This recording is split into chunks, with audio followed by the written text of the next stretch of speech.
కాశ్యపాన్వే సంజాతం శరణ్యార్యపదాశ్రితం వైరాగ్యజలధిం వందే రంగరామానుజం మునిం వందే వేదాంతకర్పూరచామీకరకరండకం రామానుజార్యమార్యాణాం చూడామణిమహర్నిశం శ్రీవిష్ణుచిత్తకులనందనకల్పవల్లీం శ్రీరంగరాజహరిచందనయోగదృశ్యాం సాక్షాక్షమాంకరుణయా కమలామివాన్యాం గోదామనన్యసరిణः శరణం ప్రపద్యే. శ్రీరంగభోగిశయనోపరిజాతనిద్రం నీలాకృతిన్నిఖిలపాలన జాగరూకం శ్రీరామచంద్రకులదైవతమంజనాభం శ్రీరంగనాయకమహం ప్రణమామి నిత్యం. అందరికీ దాసోహం. ధనుర్మాసంలో ఈరోజు 13వ రోజు. 13వ పాసురంలో రాముణ్ణి కృష్ణుణ్ణి ఇద్దరిని కూడా కీర్తిస్తోంది మన గోదానాచ్యారు. ఇద్దరిని కీర్తిస్తూ ఇంకొక గోపికను లేపుకుని కోస్టులో కలుపుకొని శ్రీరంగనాథుని సన్నిధికి బయలుదేరుతున్నాం. గోదానాచ్యార్ ఆచార్య స్థానంలో వేంచేసి ఉండగా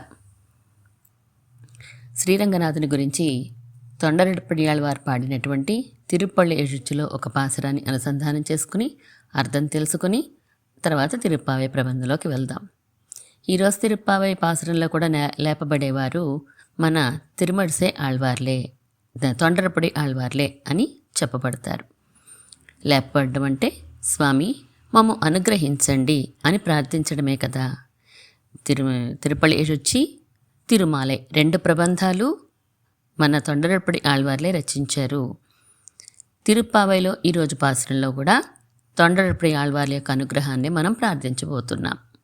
మా గోష్ఠిని ఒక్కసారి మీరు లేచి అనుగ్రహించండి అని మనం ప్రార్థించబోతున్నాం. ఈ పాసురాన్ని 9వ పాసురాన్ని అనుసంధానం చేసుకుందాం. తిరుపళ్ళి ఎഴുச்சிలో ஏதமில் தண்ணுமை யக்கம் மத்தளி யாழ்குழல் முழோமோடு இசைதிசை கெழுமி கீதங்கள் பாடினர் கிண்ணரர் கருடர்கள் கந்தருவருமிவர் கங்குலெல்லாம் மாதவர் வானவர் சாரணரியக்கர் சித்தரும் மயங்கினர் திருவடி தொழுவான் ஆதலிலவர்க்கு நாளோலக்க மருளா அரங்கத்தம்மா పళ్ళి எழுந்தருளாయే. రకరకాల వాయిద్యాలని తీసుకుని మధ్యలో వీణ, పిల్లన గ్రోవి ఇలాంటి వాయిద్యాలన్నిటితో గానం చేస్తూ ఈ దిక్కులంతా ఆ శబ్దం వ్యాపించేలాగా పాటలు పాడుచు కిన్నెరులు, గరుడులు, గంధర్వులు, మహర్షులు, దేవతలు, చారణులు, యక్షులు, సిద్ధులు వీరందరూ కూడా నీ శ్రీపాదాలని సేవించడానికి వచ్చేశారు. రాత్రే వచ్చేసి మోహపరవశులై నుంచున్నారు నీ గుమ్మంలో. కాబట్టి వారికి ఈ పగటి సదస్సును అనుగ్రహించడానికై ఓ శ్రీరంగనాథ పడక నుండి లేచి వచ్చి కృప చేయుము. తొండరపడి ఆళ్వార్లు రంగనాథ మేలుకొనుము అంటే మేలుకొని మమ్మ అనుగ్రహించుము అని మనం తీసుకుంటున్నాం. అలాగే తిరుప్పావైలో కూడా ఒక్కొక్క పాసురంలో ఒక్కొక్క ఆళ్వార్లని మనం మేలుకొలుపుట అంటే ఆ ఆళ్వార్ల యొక్క అనుగ్రహాన్ని మనం ప్రార్థించడము. రకరకాల వారందరూ కూడా వచ్చి నీ ముందే ఉన్నారు అని ఈ పాసురంలో తొండరెడ్డిపడి ఆళ్వార్లు శ్రీరంగనాథుని కీర్తించారు. తిరుప్పావైలో 13వ పాసురాన్ని అనుసంధానం చేసుకుని ముందు వాచ్యార్థాన్ని తెలుసుకొని తర్వాత రంగనాథుని యొక్క వైభవం తెలుసుకునే ప్రయత్నం చేద్దాం ఆచార్య మంగళ శాసనాలతోటి. பொள்ளின் வாய் கீண்டானை பொல்லா அரக்கனை கிள்ளிக்களைந்தானே கீர்த்திமை பாடிப்போய் பிள்ளைகள் எல்லாரும் பாவைக்களம் புக்கார் வெள்ளியெழுந்து வியாழமுறங்கித்து உள்ளும் சிலம்பினகான் போதறி கண்ணினாய் கொள்ள குளிர் குடைந்து நீராடாதே பள்ளி கிடத்தியோ பாவாய் நீ நன்னாளாள் కళ్ళంత విరిందు కలందేలోరెంబావాయ్. తామరల వంటి కన్నుల కలదానా పోదరి కండినాయ్ అని సంబోధిస్తున్నారు ఈ ఆళ్వార్లని. బకాసురుని నోటిని చీల్చాడు కృష్ణుడు. ఆ చరిత్రని మేము పాడుతున్నాం. నీచుడైనటువంటి పొల్లా అరక్కనై నీచుడైనటువంటి రావణాసురుని సంహరించాడు రామచంద్రమూర్తి. అలాంటి స్వామిని మేము పాడుతున్నాము. ఇలా కృష్ణు చరిత్ర, రామచరిత్ర పాడుతూ పిల్లలందరూ, గోపబాలికలందరూ కూడా సంకేత స్థలంలో ప్రవేశించారు. శుక్రుడు ఉదయించాడు, బృహస్పతి అస్తమించాడు, పక్షులు కూస్తున్నాయి. ఓ చిన్నదాన, కృష్ణుడు మనము కలిసిమెలిసి ఉండడం వలన కదా ఇవి చాలా శుభదినాలు. నువ్వు ఒంటరిగా కృష్ణుని చేష్టలను తలుచుకోవడం మానేసి మాతో కలిసి కృష్ణుని విరహం వలన కలిగిన తాపం పోయేలాగా, చల్లగా అయ్యేలాగా హృదయం స్నానం చేద్దాము. ఇంకా పడుకున్నావేమి అని ఈరోజు పాసురంలో గోదాగోష్ఠి అంతా కూడా లోపల ఉన్న గోపబాలికతో మాట్లాడారు. ఇది రంగనాథుని వైభవాన్ని ఈ పాసురంలో మనం తెలుసుకుందాం కొంచెంగా. ముందుగా చెప్తున్నారు పుళ్ళిన్వాయ్ కీండానై అని చెప్పి, బకాసురుడి యొక్క నోటిని చీల్చినటువంటి కృష్ణ చరిత్రని గానం చేస్తున్నారు. ఇంకా పొల్ల అరక్కనే కిళ్ళిక్కళైందానే, గోటితో గిల్లి పడేశాడట, చిక్కుడుకాయలు గిల్లినట్టుగా రావణాసురుడి యొక్క 10 తలలు కూడా తెంచి పడేశాడట రామచంద్రమూర్తి, దుష్టుడైనటువంటి రావణాసురుడు అని అంటున్నారు. బకము అంటే గనక దంభానికి గుర్తుగా చెప్తూ ఉంటారు వేదాంతార్థంలో. తెల్లగా ఉంటుంది, చాలా సత్వగుణం ఉందేమో మనం అనుకుంటూ ఉంటాం. ఒంటికాల మీద నుంచి ఉంటుంది పొలాల్లోనూ తోటల్లోనూ. అలా ఉంటే తపస్సు చేసుకుంటోందేమో అబ్బో అని అనుకుంటామట, ధ్యానం చేస్తోందని అనుకుంటామట. కానీ ఎందుకోసం నుంచి ఉంది అంటే దాని ఆహారాన్ని వెతుక్కోవడం కోసం కళ్ళు మూసుకున్నట్టుగా ఉంటుంది. చేప తొరగ్గానే టక్కీమని పట్టేస్తుంది. అలా దంభంతో ఉండకూడదు. అలాంటి దంభము ఎందువల్ల కలుగుతుంది అంటే ఇంద్రియ లోలత్వం వలన కలుగుతుంది. ఇంద్రియాలని కంట్రోల్లో పెట్టుకోకపోతే ఇలాంటి దంభము కలుగుతూ ఉంటుంది. అంటే సరిగా ఉపయోగించుకోవడం రాకపోతే మనకున్నటువంటి ఇంద్రియాలని ఈ దంభం వలన అహంకారము, మమకారము ఇలాంటివన్నీ కూడా కలుగుతూ ఉంటాయి. మరి ఈ ఇంద్రియాలని కంట్రోల్లో పెట్టుకోవడం, అహంకారం మమకారం తొలగించుకోవడం ఇవన్నీ మన వల్ల అవుతాయా అండి అంటే అబ్బో మన వల్ల అయితే ఈ గొడవ అంతా ఎందుకు, ఇవన్నీ అసలు కంట్రోల్లో మన వల్ల అయితే చాలా కష్టం. అదే స్వామి అనుగ్రహం ఉంటే ఏదైనా సాధ్యమే. శ్రీకృష్ణుడిగా వచ్చాడు, రాముడిగా వచ్చాడు స్వామి, ఇలాంటి కృత్యాలన్నీ చేశాడు అంటే వెనకాల ఉండే విశేషార్థాలు ఇవే కదా. కృష్ణలీలలన్నిటికీ రామలీలలన్నిటికీ కూడా ఇవే ఉదాహరణలు కదా. రాముడు లీలలు చేయలేదండి, చేష్టలు చేశాడు. అన్నీ కూడా ఉదాహరణలతోటి మనకు చూపించారు. ఇది నీ వలన సాధ్యం కాదు, వీటిని సంహరించగలిగిన వాడిని అంటే ఇంద్రియాలని కంట్రోల్లో పెట్టడం అనేది నా వల్లే అవుతుంది. నీ అంతట నువ్వు రావణాసురుని మనసుతో పోలుస్తారు కదా, నీ మనస్సును కంట్రోల్లో పెట్టుకోలేవు, అది కూడా నా వల్లే సాధ్యం అవుతుంది అని రాముడు కూడా మనకి చూపించాడు ఆ విషయాన్ని. రామచంద్రమూర్తి రావణాసురుడు ఇద్దరి గురించి మనం చూసామనుకోండి, ఎలా ఉంటారు? ఇద్దరు ఆపోజిట్ కదా. మంచి ప్రాకారాలతో నిర్మితమై ఉంటుంది రావణాసురుడు యొక్క లంక.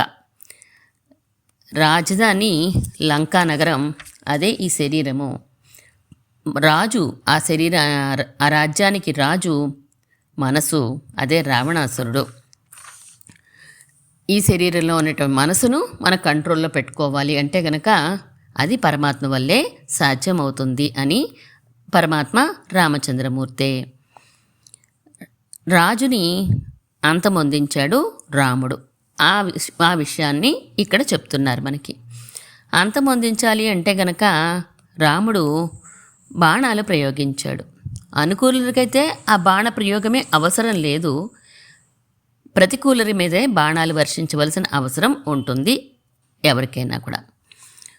ఒకసారి ఒక రాజుగారు భట్రవారి వద్దకి వచ్చి ఒక సలహా అడిగారట. ఆయన శిష్యులు మాటండి, భట్రవారి శిష్యులు వచ్చి అడిగారట, స్వామి నేను ఎన్నో బాధ్యతలు వలన మంత్రం కూడా నేను అనుసంధానం చేసుకోలేకపోతున్నాను, ఏమీ చేసుకోలేకపోతున్నానే అనుష్ఠానం అని చెప్పి నాకు చాలా బాధగా ఉంటుంది, కానీ నాకు సమయం దొరకట్లేదు, సూక్ష్మంగా ఏదన్నా నాకు ఒక ఉపాయం చెప్తే గనక దాన్ని నేను ఆచరిస్తాను అని చెప్పి అడిగారట.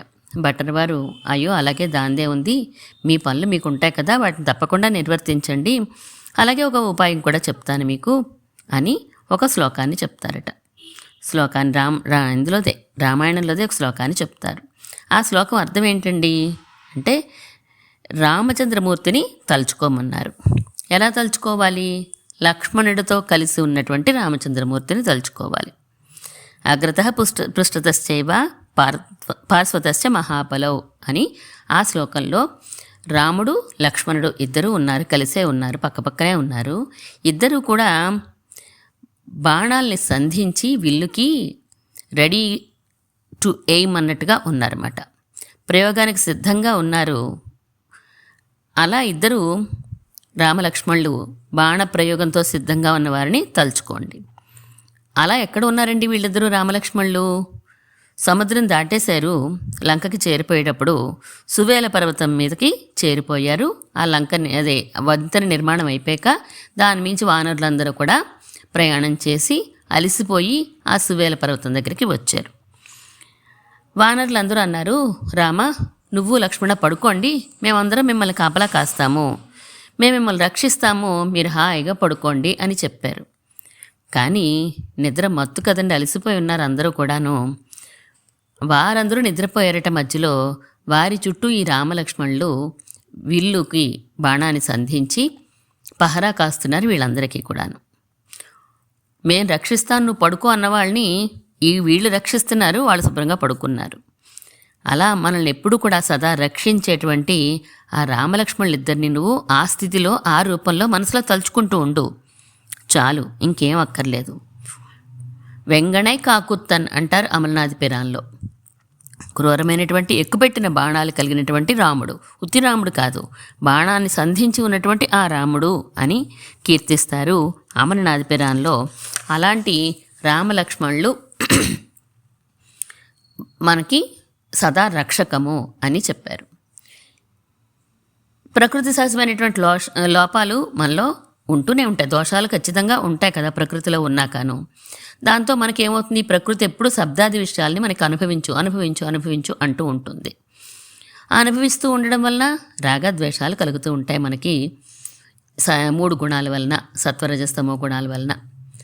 ఈ రాగద్వేషాలు అనేవి ఇంద్రియాల వలన ఆ సత్వగుణ రజోగుణం తమోగుణం వలన కలుగుతూ ఉంటాయి. ఈ రాగద్వేషాలకు మూలం ఏమైంది? ఈ శబ్దాది విషయ వాంఛ అయింది. ఆ వాంఛ ఎలా వచ్చింది? ఇంద్రియాల వలన వచ్చింది. ఈ ఇంద్రియాలన్నిటికీ నాయకుడు ఎవరు? లీడరు మనస్సు. మనం ములగాలన్నా తేలాలన్నా ఈ మనసే కారణము. అలాంటి ఈ మనస్సు అనేటువంటి రావణాసురుడు లంక అనే శరీరంలో ఉన్నాడని చెప్పుకున్నాం. ఈ లంక చాలా ప్లాండ్ సిటీ అటండి. సుందరకాండలో చాలా చక్కగా వర్ణిస్తారు కదా, హనుమన లంకలో ప్రవేశించినప్పుడు ఆ లంకనంతటినీ కూడా చాలా సంపద కలిగిందిగా, చాలా అందమైందిగా కీర్తిస్తారు వాల్మీకి మహర్షి తన శ్లోకాలలో. మంచి ప్రాకారాలతోటి ఉందట. రావణాసురుడు ఎటువంటి ప్రాకారాలు కట్టుకున్నాడు? అహంకారం మమకారం అనేటువంటి కోట గోడలు గట్టిగా నిర్మించుకున్నాడు తన చుట్టూను. లంకేమో పటిష్టమైనటువంటి కోట గోడలతో ఉంది. రావణాసురుడేమో అహంకారం మమకారం అనేటువంటి పటిష్టమైన గోడలు కట్టుకుని ఉన్నాడు. రావణాసురుడికి తన బలం చూసుకుని ఒక నిశ్చింత, తన సైన్యం ఉంది, సైన్య బలాన్ని చూసుకుని ఒక నిశ్చింత, ప్రాకారాలు ఉన్నాయి వీటి వల్ల ఒక నిశ్చింత, అంతేకాదు నాకు వరాలు కూడా ఉన్నాయి అని ఈ 4 బలాలతోటి అహంకారం మమకారం మరింత పెరిగిపోతాయి. ఈ అహంకారం ఉన్నప్పుడు ఎవరేం చెప్పినా మనం వింటామా? అస్సలు విననే వినదు. అంటే మన మనసు విననే వినదు. సీతనిచ్చేయి ప్రదీయత దాసరథాయి మైథిలి అని విభీషణుడు చెప్పాడు. సీత చెప్తుంది, నన్ను అప్పగించేసాయని చెప్తుంది, నువ్వు నీ వినాశనాన్ని కోరి తెచ్చుకోకని చెప్తుంది. హనుమ చెప్తాడు, అంగదుడు చెప్తాడు, రాముని మాటలుగా అంగదుడు కూడా చెప్తాడు, తీసుకొచ్చి ఇచ్చేసేయి అప్పచెప్పేసేయమని చెప్పేసి. కానీ విన్నాడా రావణాసురుడు? వినలేదు. అలాగే మన చుట్టూ ఉన్న మన మంచిని కోరుకునేవారు కూడా మనకి విభీషణులాగా మంచి మాటలు చెప్తూనే ఉంటారు, కానీ మనం వినం. ప్రాకారాలే రక్షకం అనుకున్నాడు ఆయన. మనం కూడా మన యొక్క అహంకార మమకారాలతోటి చెప్పినవి ఎక్కక వచ్చింది ఎదురుగుండా దేవుడే అని గుర్తించలేదు, పరమాత్మే అని గుర్తించలేదు రావణాసురుడు. మనం కూడా అంతే. మనకి చెప్పిన వాళ్ళు మంచే చెప్తున్నారు అని చెప్పి మనం అనుకోము. పెద్దల్ని ఎదిరిస్తాం, భగవంతుణ్ణి గుర్తించం, ఆయన వైభవం తెలుసుకోం. మన మనసులో కూడా ఉన్నాయి దుష్ట ప్రాకారాలు. ఏంటండి, నాకు గొప్ప సంపద ఉంది కదా, నాకు గొప్ప బలగం ఉంది కదా అని పెద్దవారు చెప్పిన మాటల్ని మనం తృణీకరిస్తాం. అలా కాకుండా ఈ శరీరంలోనే ఉన్నాం కదా, మరి ఇలా తప్పదు కదండి, అహంకార మమకారాలు ఇంద్రియలోలత్వం తప్పదు కదా అంటే, ఆ లంకలోనే ఉన్నారు విభీషణుడు రావణాసురుడు, ఇద్దరు ఒకే చోట ఉన్నారు. అలాగే మన శరీరంలోనే ఉన్నాయి, రెండు మంచి ఉంటుంది చెడు ఉంటుంది, అవే ప్రాకారాల్లో ఉన్నాయి. నాకు ఆ ప్రాకారాలే రక్షకు అనుకున్నాడు రావణాసురుడు, నశించిపోయాడు. నాకు రాముడు రక్షకుడు అనుకున్నాడు విభీషణుడు, వెంటనే పరిత్యక్తమయ్యాలం కానీ ఆయన దగ్గరికి చేరిపోయాడు.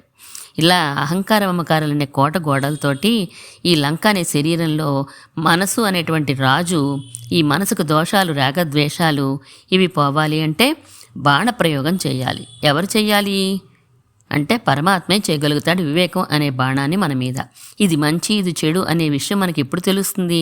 భగవంతుని అనుగ్రహం ఉంటేనే తెలుస్తుంది. ఇలా బాణప్రయోగం చేసిన వాడు ఇప్పుడు ఎక్కడ ఉన్నాడు అంటే శ్రీరంగ క్షేత్రంలో చక్కగా ఆదిశేషు మీద పవళించి ఉన్నాడు మన స్వామి. అలాంటి స్వామిని కీర్తించండి అని చెప్పి మన ఆళ్వార్లు చెప్తున్నారు.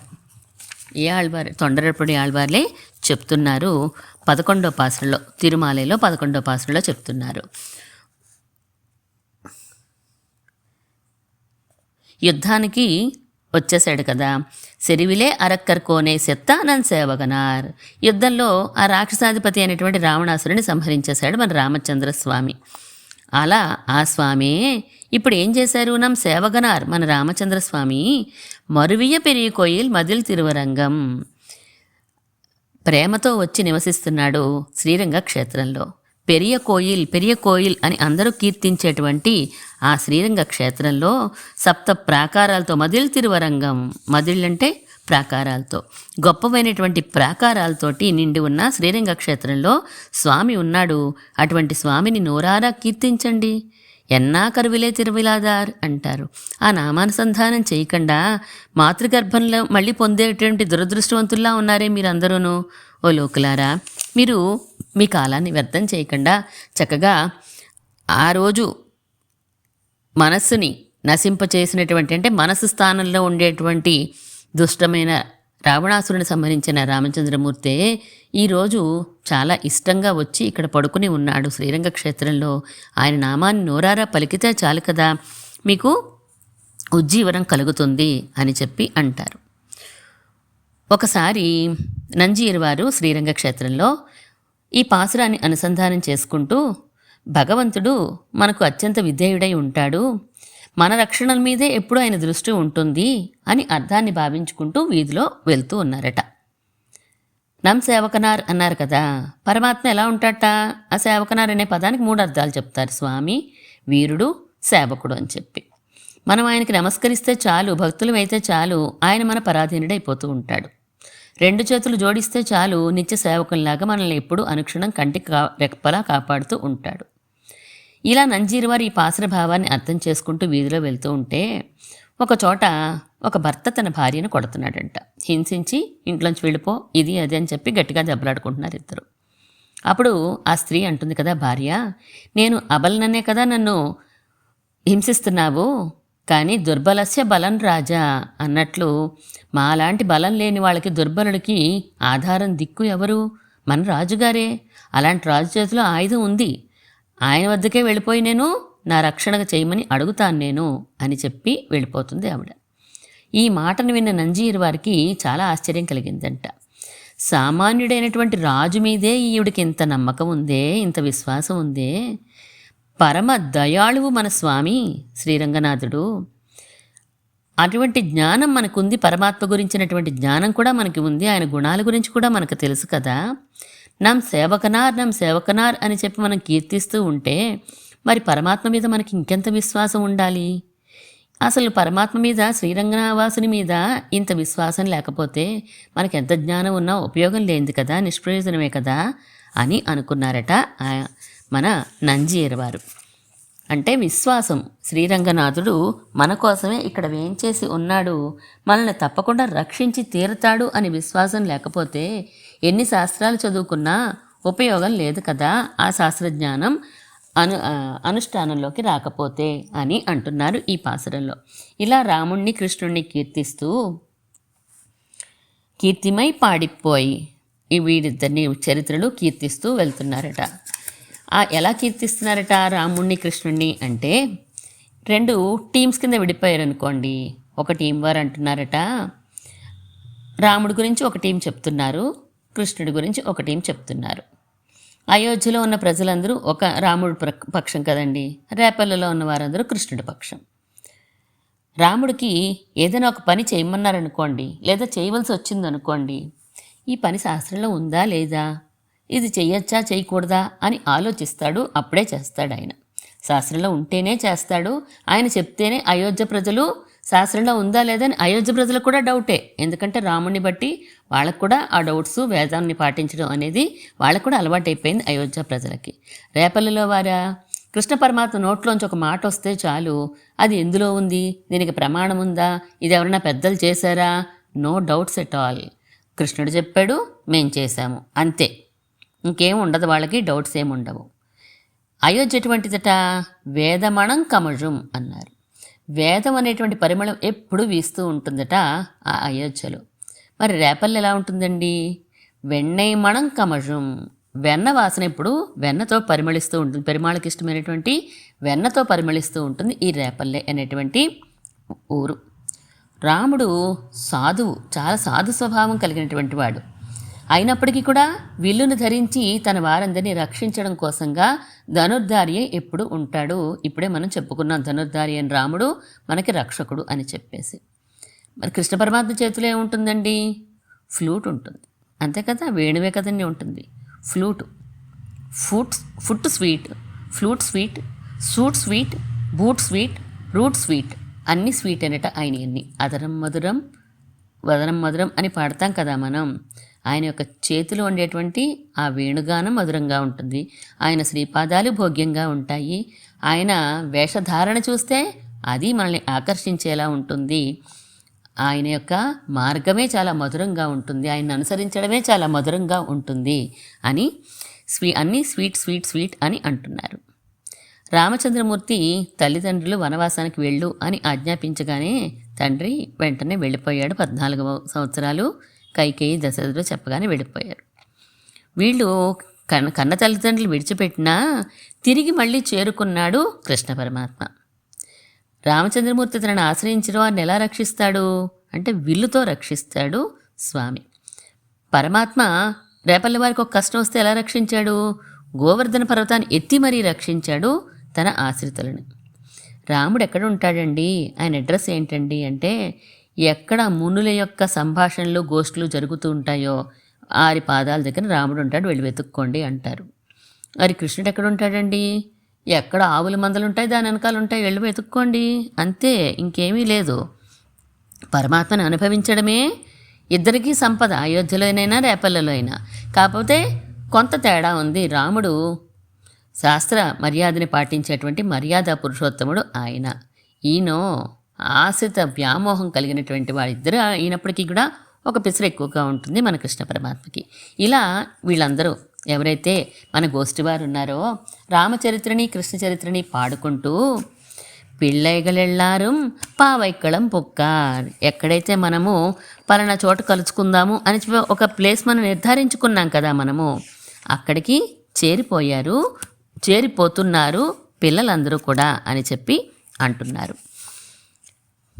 ప్రవచన స్థానం అని అంటారు. పావైక్కళం అంటే ఎక్కడైతే పరమాత్మ గురించినటువంటి భగవద్గుణ ప్రతిపాదక గ్రంథ ప్రవచన స్థానం అంటే కాలక్షేప కూటము అని. కాలుడు అంటే యముడని పెట్టుకుంటే అర్థము 2 అర్థాలు కదండి.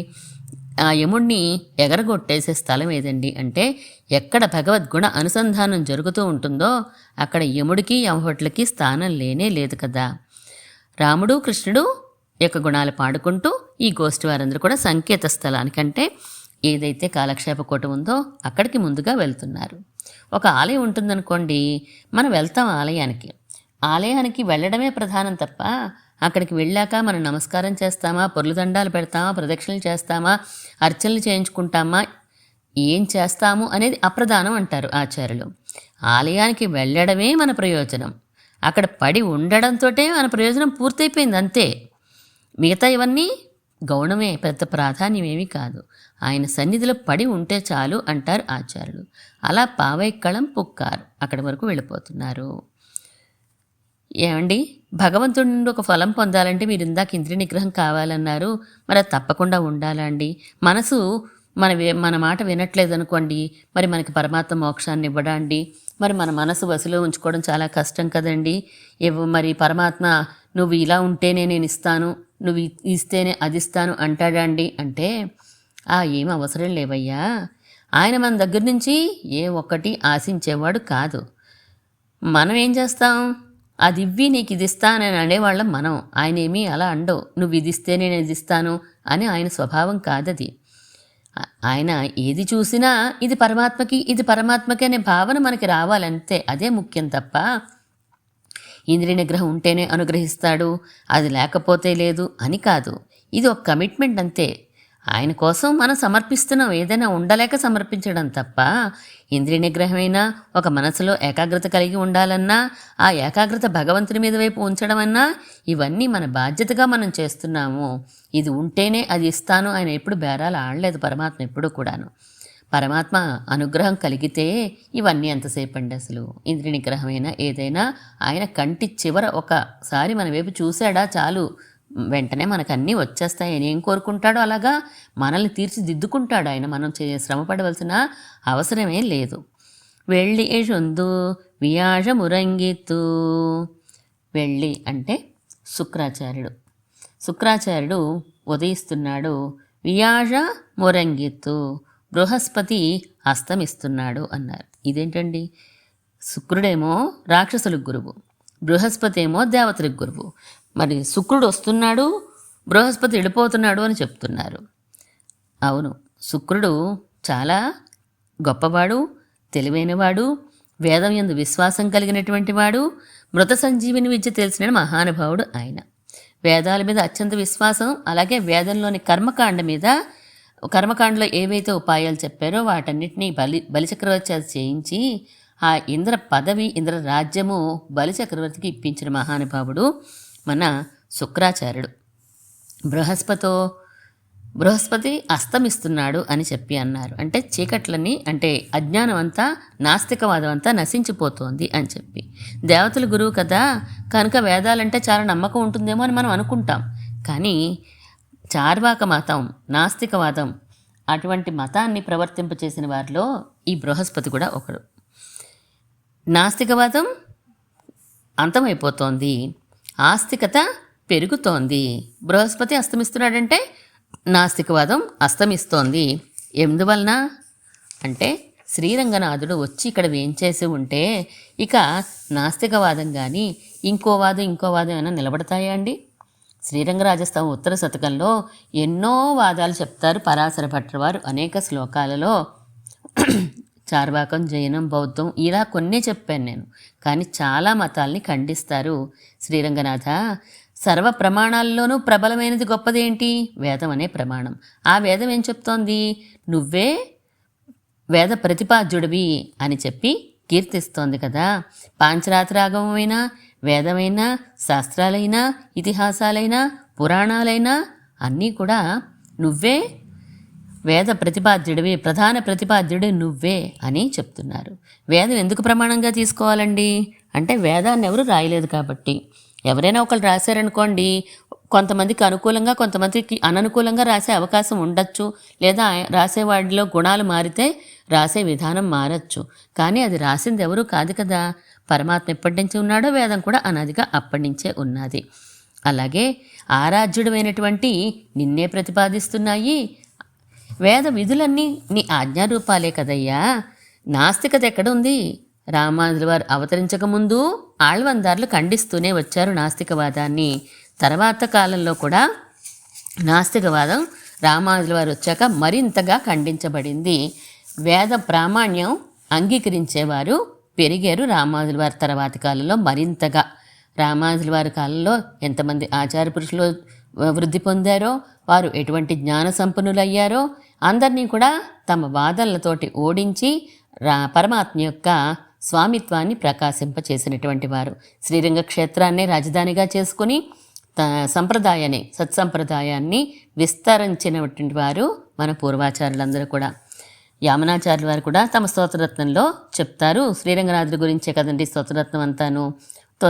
త్వదంగ్రిముద్దిశ్య కదాపి కేనచిత్ యదా తథా వాపి సకృత్కృతోంజలి తదైవ ముష్ణ్యాత శుభాన్యశేషతః శుభాని పుష్ణాతి నజాతు హీయతే అని ఇందులో చెప్తున్నారు. స్వామి శ్రీరంగనాథ, ఒక్కసారి 2 చేతులు జోడించి నీ ముందు ఎవరైనా ఒక్కసారి నుంచుంటే చాలు, ఏదో విధంగా అనుకోకుండా పెట్టినప్పటికీ కూడా నువ్వు వాళ్ళని అనుగ్రహిస్తావు కదా. ఎలా అనుగ్రహిస్తాట అంటే వ్యాఖ్యానంలో పెరియవాచాని పిళ్ళై గారు చెప్తారు. జీవుల్లో ఉండేటువంటి ఎవరైతే నమస్కరించారో అతనిలో ఉండేటువంటి నాస్తిక భావాన్నంతా తొలగించేస్తాట మన రంగనాథుడు.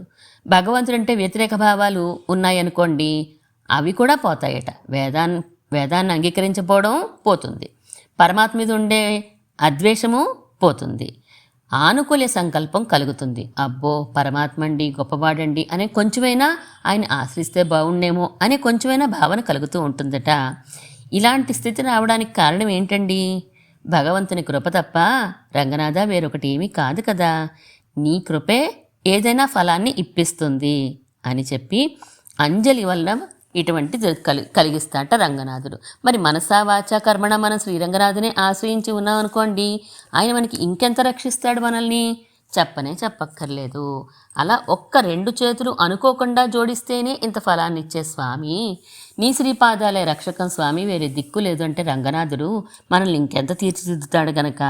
అందుకని అలాంటి రంగనాథ నువ్వు ఉండగా నాస్తిక బుద్ధి అనేది ఉండదు శ్రీరంగ క్షేత్రంలో అని చెప్పి, శ్రీరంగ క్షేత్రమే కాదండి, శ్రీరంగ క్షేత్రంలో లేదంటే ఇంకెక్కడా ఉండదు అని అర్థం.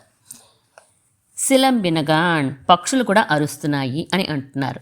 ఈరోజు పాసులలో మనం తొండరపడి ఆళ్వారు మేల్కొల్పబడుతున్నారు అని చెప్పి అనుకున్నాం. అంటే ఆయన అనుగ్రహాన్ని మనం ప్రార్థిస్తున్నాము అని తెలుసుకున్నాం. ఈయన 2 గ్రంథాలు రచించారు, తొండరపడి ఆళ్వారు అని చెప్పుకున్నాం. తిరుమాలై, తిరుపల్లి ఎഴുచ్చి. అలాగే ఈయనకి 2 పేర్లు, ముందు తల్లిదండ్రులు పెట్టిన పేరు విప్రనారాయణులు, తర్వాత ఆయన నేను మళ్ళీ జన్మ పొందినట్టుగా ఉంది నాకు, నేను ఇంద్రియలోలుణ్ణైపోయి ఆ దేవదేవి వల్ల పడిపోయాను, మళ్ళీ తిరిగి రంగనాయక కటాక్షం వలన రంగనాథుని సేవలో మళ్ళీ పునరంకితం అయ్యాను అని చెప్పనుకుని తమ పేరుని భక్తాంగ్రి రేణులు తొండర్ అడిపొడి ఆళ్వార్ అని పెట్టుకున్నారు. తొండరడిపొడి ఆయన పెట్టుకున్నారు, మనం ఆళ్వార్ అని కలుపుతాం. అలాగే పెరియాళ్వార్ల వలె పుష్ప కైంకర్యము చేశారు. అలాగే మా గ్రంథాలు కూడా రచించి పాసురాల కైంకర్యం కూడా చేశారు. పామాల పూమాల అన్నట్టుగా 2 కైంకర్యాలు చేసేవారు మన తొండరడిపొడి ఆళ్వార్లు. విప్రనారాయణులు ముందు బాగానే ఉంటారు, కానీ దేవదేవి మాయలో పడిపోవడం వల్లనే రంగనాథుని సేవకి దూరం అవుతారు. దేవదేవి వలలో పడి మీరు రంగని సేవను మరిచారు, రంగనాయకి కృపతోనూ శ్రీరంగని సన్నిధి చేరారు, రండి రండి ఆళ్వారే తొండరడి పొడి ఆళ్వారే. అలా దేవదేవి వల్లోంచి శ్రీరంగనాయక అనుగ్రహం వల్ల పురుషకారం వల్ల రక్షించబడతారు. మళ్ళా తిరిగి శ్రీరంగనాథుని కైంకర్యంలోనే ఉంటారు మన తొండర్ అడిపొడి ఆళ్వార్లు. ఎన్నో దోషాలు చేశాను, ఎన్నో దోషాలున్నాయి నాలో అని చెప్పి అనేక పాసురాల్లో తిరుమాలైలో అనుసంధానం చేసుకుంటారు. శ్రీరంగనాయక పురుషకారంతో నా పాపాలన్నీ తొలగించబడ్డాయి, నేను అనుగ్రహించబడ్డాను స్వామి చేత అని అనుకుంటారు. పుళ్ళుం సిలంబినగాన్ వీరు కూడా పుష్పకైంకర్యం చేసేవారు. అంటే మరి వీరు కూడా తోటల్ని పెంచారు కదండి, ఆ తోటల్లో పక్షులు ఖచ్చితంగా ఉంటాయి కదా. ఆ పక్షులన్నీ కూడా రకరకాల శబ్దాలు చేస్తూ ఉన్నాయమ్మా అని మనం ఆ ఆళ్వార్లనే పిలుస్తున్నాం. పోదరి కణ్ణినాయ్ నేత్ర సౌందర్యం అండి. ముందు ఇది కావాలట పరమాత్మకి. ఏం కావాలట? అందమైన నేత్రాలు ఉంటే ఆయన చాలా ఇష్టపడతాడట. అందమైన కేశపాసం ఉందనుకోండి, అది వ్యామోహానికి గుర్తుగా చెప్పుకుంటూ ఉంటాం. మనం భగవంతుని మీద వ్యామోహం ఎంత ఉందో ఆ కేశపాసం తెలియచేస్తూ ఉంటుంది. నేత్ర సౌందర్యమో భగవంతుని విషయంలో ఉండే జ్ఞానాన్ని తెలియచేస్తూ ఉంటుంది. అలాంటి నేత్ర సౌందర్యం కలిగినటువంటి వారు మన ఈ ఆళ్వార్లు. ఆ నేత్ర సౌందర్యం కలిగిన వారంటే చాలా ఇష్టమైన వారు మన రంగనాథుడు. ఇది ఎలా చెప్తారండి మీరు అంటే, తిరుమాలలో 16వ పాసురంలో మన ఆళ్వార్లే, తొండరపుడి ఆళ్వార్లే చెప్తారు. సూదనాయ్ కల్వనాగి తూర్తరోడి సేంద కాలం అని 16వ పాసురంలో అంటారు కదా. నేను ఇన్ని రోజులు కూడా జూదగాడిగా తిరిగాను, కల్వనాగి దొంగగా తిరిగాను. నేను తూర్తరోడి సేంద కాలం, ధూర్తులతోటి కలిసి తిరుగుతూ కాలం అంతా నేను గడిపేశాను. అంతేకాదు, ఇంకా ఆ ఆడవాళ్ళు యొక్క చూపులనే వలలో పడిపోయాను నేను. మత్స్యాల్లా ఉంటాయి, చేపల్లా ఉంటాయి వాళ్ళ కళ్ళు. అలాంటి ఆ చూపులు విసిరేసరికి అలాంటి వలలో చిక్కుకుపోయాను నేను. అరుందువేనై బాధపడుతూ ఉన్నాను నేను ఇప్పుడు.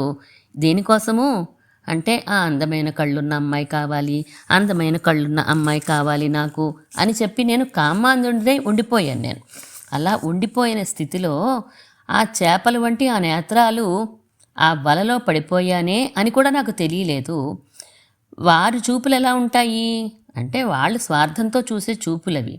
కానీ నేను అజ్ఞానంతో అటువంటి వాటిలో పడిపోయి తిరుగుతూ తల్లడిల్లిపోతున్నాను నేను.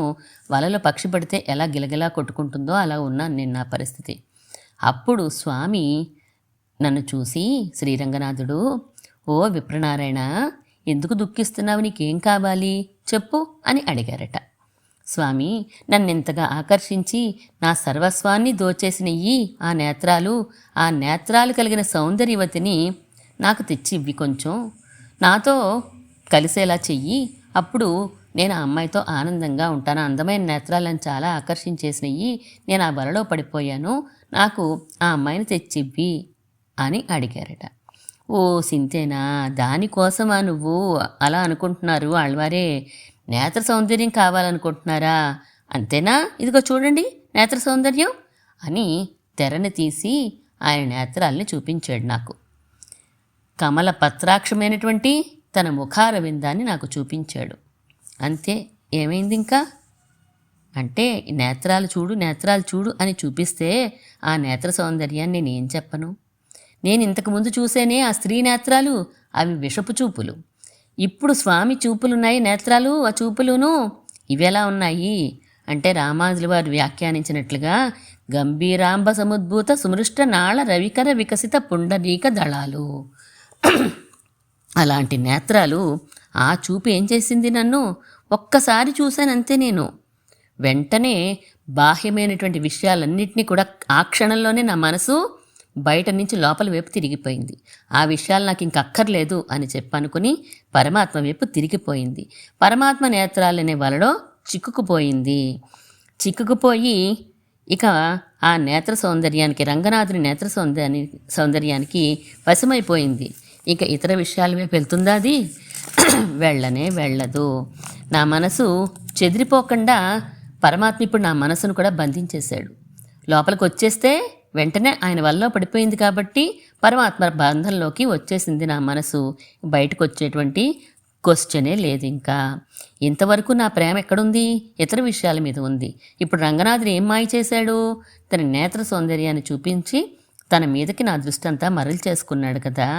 ఇప్పుడు ఇక నేను ఇతరులకి సేవకుడిని కాదు, నేను పరమాత్మకే సేవకుడిని. ఇదంతా ఆ చల్లని నేత్రాల యొక్క కృప. నా తాపాన్ని మొత్తం తీర్చేసినవి, నా తాపాన్ని తీర్చిన చెలివేంద్రాలండి ఆ నేత్రాలు అని అంటున్నారు. నాలో భక్తి ఎలా పెరిగింది అంటే, పరమాత్మ యొక్క సౌందర్యం, ఆ విగ్రహ సౌందర్యం ఉందే, అదే నాలో భక్తిని కలగజేసింది. ఆ నేత్ర సౌందర్యానికే నాకు భక్తి కలిగింది అని 16వ పాసురంలో మన తొండరపై ఆళ్వారు చెప్తారు. మనసులో వైముఖ్యం పోయింది, సరే రుచి కలిగింది. అలాంటి రుచి కలిగించాక స్వామిని దర్శించాలి కదా. మరి అందరూ ఆ రుచి కలిగిన వారు దర్శించడానికి వీలుగా మన కంటికి ఎదురుగుండా శ్రీరంగంలోనే రంగమనే, ఈ రంగం అనే ఊరిలోనే ఉన్నాడండి ఆయన. ఎక్కడికో మీరు వెళ్ళి సేవించక్కర్లా. ఈ దేహాన్ని వదిలిపెట్టాక పరమపదం దాకా వెళ్ళాలేమో అని అనుకోకండి. మీకు రుచి కలిగితే చాలు, మన కంటికి కనిపించేలాగా స్వామి శ్రీరంగ క్షేత్రంలో ఆలస్యం లేకుండా తన దర్శనమిచ్చి మనలాంటి వారందరినీ వశపరుచుకోవడం కోసమే మాటు వేసి పట్టుకోవడానికి రెడీగా ఉంటారే, వల పట్టుకుని అలా ఉన్నాడట స్వామి. అలా మన కోసం ఎదురు చూస్తూ ఉన్నటువంటి స్థలం ఏదండి? శ్రీరంగ క్షేత్రమే కదా. అలాంటి స్వామి ఇక్కడ ఉన్నాడు. ఆయన నేత్ర సౌందర్యం నన్ను ఆయన వైపు తిప్పేసింది అని అంటున్నారు. కుళ్ళ కూడా ఎందు నీరాడాదే పళ్ళి కిడతియో. ఓ తండ్రపడి ఆళ్వార్లే, ఒంటరిగా మీరు అనుభవిస్తారేంటండి పెరుమాళ్ళని? అలా కాదు, గోష్ఠులుగా వెళ్ళి సేవిద్దాం రంగణ్ణి, రండి. అడియార్గళ్ కుర్రాంగళ్ కూడవదెన్నుకొలో అని కదా మన ప్రపన్న జన కూటస్థులైనటువంటి నమ్మాళ్వార్లు చెప్పారు. ఒక్కొక్కరిని ఒంటరిగా అనుభవించడం కాదు, ఎలా అనుభవించాలి? గోష్ఠిగా సేవించండి శ్రీరంగనాథని అని చెప్పారు. పావాయ్ అంటే పతివ్రత అని అర్థం. రంగనాథుడిని 10 మంది ఆళ్వార్లు కీర్తించారు. కానీ ఈ శ్రీరంగనాథుని తప్ప నేను ఇంకొకరిని కీర్తించను అన్నటువంటి పతివ్రత మన తొండర్ అడిపొడి ఆళ్వార్లు. ఈ రంగనాథునే 2 గ్రంథాల్లోనూ కూడా కీర్తించారు. తిరుమాలలోను తిరుపతిలోను కూడా శ్రీరంగనాథుని మాత్రమే కీర్తించినటువంటి పతివ్రత. ఎలాగైతే స్త్రీ తన భర్తనే నమ్ముకుని ఉంటుందో అలా ఈయన శ్రీరంగనాథుని మాత్రమే నమ్ముకుని ఉన్నారు. ఎంత శ్రీనివాసుడైనా 9 మంది ఆళ్వార్లే కీర్తించారు ఆయనని. పావాయి అంటే ఇంకొక అర్థం మార్ధవ గుణం కలిగినటువంటి వాడు అని చెప్పి. శ్రీరంగనాథుడు ఎటువంటి వాడండి? మృదు స్వభావం కలిగినటువంటి వాడు. శ్రీరామచంద్రుడు దూరం అవ్వగానే స్నేహం చేత మార్ధవంతో ఆ దశరథుడు ప్రాణాలు విడిచిపెట్టేశాడు. అయ్యో అని ఆ ప్రేమ పాశానికైనా విడిచిపెట్టేశాడు దేహాన్ని. అలాంటి స్వభావం రామచంద్రమూర్తి దూరమైతే దశరథుడు దూరం అయిపోయాడు. ఇక్కడో ఆయనకి భక్తుల మీద ఉంటుంది. ఆయన భక్తులు ఎక్కడైనా దూరం అయితే చాలు, మళ్ళీ వాళ్ళు తిరిగి వచ్చేదాకా ఒప్పుకోరు. తిరుప్పాణాళ్వార్ అడుగుతారు, స్వామి ఒక్కసారి నేను తిరుప్పాణాళ్వారేనా కాదు అరయ్యర్లు అడుగుతారు, తిరువరంగ పెరుమాళ్ అరయ్యర్ అడుగుతారు, రంగనాథ ఒక్కసారి నాకు శ్రీనివాసుడి దగ్గరికి వెళ్ళి సేవించుకొని రావాలని ఉంది అని చెప్పి అడుగుతారు. సరే అలాగే వెళ్ళిరండి అని ఆజ్ఞిస్తారు. అంటే మన ఇష్టం వచ్చినట్టు మనం టికెట్లు తీసుకోవడం, బుక్ చేసేసుకోవడం, నెట్లో వెళ్ళిపోవడం కాదు కదా. వారు ఆరాధన పెరుమాళ్ దగ్గరికి వెళ్ళి ఇంట్లో గృహ తిరువారాధన లేదా ఆలయంలో 2 చోట్ల కూడా అడిగి వారు వెళ్ళమన్నాక ఆజ్ఞ తీసుకుని అప్పుడు వెళ్తాం కదా. మనం కూడా యాత్రకు వెళ్ళినా అంతే కదా, ఎక్కడికి వెళ్ళినా అంతే. ఇంట్లో పెరుమాళ్ళకి చెప్పి మనం వెళ్తాము. సరే వెళ్లే ముందు ఒక్కసారి నాకు అమల్నాథ్ పిరాన్ వినాలనుంది, ఒక్కసారి పాడి వెళ్ళండి ఆ పాసురాలు అని అన్నారట మన శ్రీరంగనాథుడు. అలాగే అమల్నాథ్ పిరాన్ పాడారు. మొట్టమొదటి పాసురంలోనే ఉంటుంది కదా, శ్రీనివాసుడు వేరు శ్రీరంగనాథుడు వేరు కాదు అని చెప్పి ఉంటుంది. అయ్యో రంగనాథ, ఈ విషయం తెలియచెప్పడానికా నన్ను పాడమన్నారు అని చెప్పి ఇక శ్రీనివాసుడి దగ్గరికి కూడా వెళ్ళరు మన అరయ్యర్ స్వామి. అలా తన భక్తుల్ని విడిచిపెట్టి ఉండలేనటువంటి మృదు స్వభావం మార్ధవం కలిగినటువంటి వాడు మన శ్రీరంగనాథుడు. నన్నాళాల్ ఇలాంటి మంచి రోజులు వచ్చినాయి కదా మనకి. పరమాత్మ గుణానుసంధానం చేసుకోగలుగుతున్నాము, పెద్దలు చెప్పే సూక్తులు వినగలుగుతున్నాము. ఇప్పుడు రంగనాథుడి దగ్గరికి వెళ్ళాలనే మంచి కోరిక కలిగింది మనకి. అలాంటి కోరిక కలిగినటువంటి రోజులు మంచి రోజులు. కళ్ళంతా విరిందు కలందు, నీ కపటాన్నంతా విడిచిపెట్టి అంటే స్వార్థాన్నంతా విడిచిపెట్టి మా గోష్ఠిలోకి రావలసింది ఆళ్వారే అని అంటున్నారు. అంటే కపటం అంటే ఏంటి అంటే ఒక చిన్న ఉదాహరణ చెప్పారు. రామానుజుల వారు 18 సార్లు తిరిగితే తప్ప తిరుక్కోటియూరు నంబిగారు మంత్రాన్ని చరమ ఉపాయాన్ని అనుకోండి, లేకపోతే చరమ శ్లోక అర్థాన్ని అనుకోండి ఇవ్వలేదు. అంత కష్టపడి సంపాదించుకున్న దానిని అయ్యో నేను ఇంత కష్టపడి సంపాదించాను, నన్ను అడిగిన వాళ్ళందరికీ నేను ఎందుకు ఇవ్వాలి, వాళ్ళు కూడా ఆ కష్టం పడిని అప్పుడే తెలుస్తుంది అని అనుకోకుండా పెద్ద మనసుతోటి నేను పడిన కష్టం ఇంకొకళ్ళు పడకూడదు అని చెప్పి అందరికీ ఆర్తి ఉంటే చాలు అందరూ పొందొచ్చు అని తెలియజేశారు మన రామానుజుల వారు. అంతేకాకుండా రామానుజుల వారి కాలంలో తిరువరంగ తమిళనార్లు ఉండేవారు. ఆ తిరువరంగ తమిళనార్లు రామానుజుల వారిని వచ్చి ఆశ్రయించింది లేదు, రామానుజుల వారి వైపు కన్నెత్తి చూసింది లేదు, స్వామి నన్ను అనుగ్రహించండి అడిగింది లేదు. ఏమీ అడగకపోయినా రామానుజుల వారిని కటాక్షించి కొరతాళ్వారిని వారి దగ్గరికి పంపించి ఆయన్ని దిద్దుబాటు చేయించి శ్రీరంగనాథుని కైంకర్యంలో ఉండేలా చేశారు. అంత గొప్ప మనసు కలిగిన అంటే నాకెందుకు ఈ గొడవ అంతాను, అమదనాలు ఎలా అయిపోతే నాకేంటి అని అనుకునే స్వభావం కాదు. అందరూ బాగుండాలి అని పరసమృద్ధిని కోరుకునేవారు. ఒక్కళ్ళు అనుభవించకూడదు, అందరం కలిసి ఉండాలి. మంగళాశాసనానికి ఇంకొకళ్ళు రావాలి పరమాత్మకి మంగళాశాసనానికి అనుకునే స్వభావం కలిగినటువంటి వారు లోపల ఒక్కరూ అనుభవిస్తారా? అనుభవించరు కదా. తొండరపడి ఆళ్వార్లే, మీరు లేచి రండి, భగవంతుని సేవించాలి అని బుద్ధి పుట్టినరోజే మంచి రోజు. అలాగే మన తొండరప్రియాల వారు కూడా మార్గశిర మాసంలోనే అవతరించినటువంటి వారు. అలాంటి స్వామి, మీరు లేచి వచ్చి మాకు మంగళాశాసనాలు అనుగ్రహిస్తే మీరు రంగనాథుడికి ఎంత ప్రీతిపాత్రుడో మాకు తెలుసు, మీకు రంగనాథుడు ఎంత ప్రీతిపాత్రుడో మాకు తెలుసు. అలాంటి మీ మాట లేకుండా మేము రంగనాథుని దగ్గరికి ఎలా వెళ్తాం చెప్పండి? మీ ఆశీర్వచనం లేకుండా వెళ్తే, అయ్యో తొండరప్రియాల వారు మీ దగ్గర మీ రాజ్యం తీసుకుని రాలేదా అని అడిగితే మేము ఏం చేస్తాం గనక, అందుకని తొండరప్రియాల వారులే లేచిరండి అని అంటున్నాం. అలాగే తొండరప్రియాల వారు తమ ప్రబంధాల్లో కీర్తించినటువంటి రంగనాథుని వైభవాన్ని మనం కొంచెంగా చెప్పుకోగలిగాం ఈరోజు పాసురాన్ని అనుసంధానం చేసుకుందాం. புள்ளின் வாய்க்கீண்டானை பொல்லா அரக்கனை கிள்ளி களைந்தானே கீர்த்திமை பாடிப்போய் பிள்ளைகள் எல்லாரும் பாவைக்களம் புக்கார் வெள்ளெழுந்து வியாழமுறங்கித்தோ புள்ளம் சிலம்பினகான் போதறிக் கண்ணினாய் கொள்ளக் குளிர் குடைந்து நீராடாதே பள்ளி கிடத்தியோ பாவாய் நீ நன்னாளாள் கள்ளந்தவிருந்து கலந்தேலோரெம்பாவாய். స్వచిష్టమాలికా బంధగంధబంధుర జిష్ణవే విష్ణుచిత్తతనూజాయై గోదాయై నిత్యమంగళం శ్రీమన్మహాభూతపురే శ్రీమత్కేశవ యజ్వరః కాంతిమత్యాం ప్రసూతాయ యతిరాజాయ మంగళం.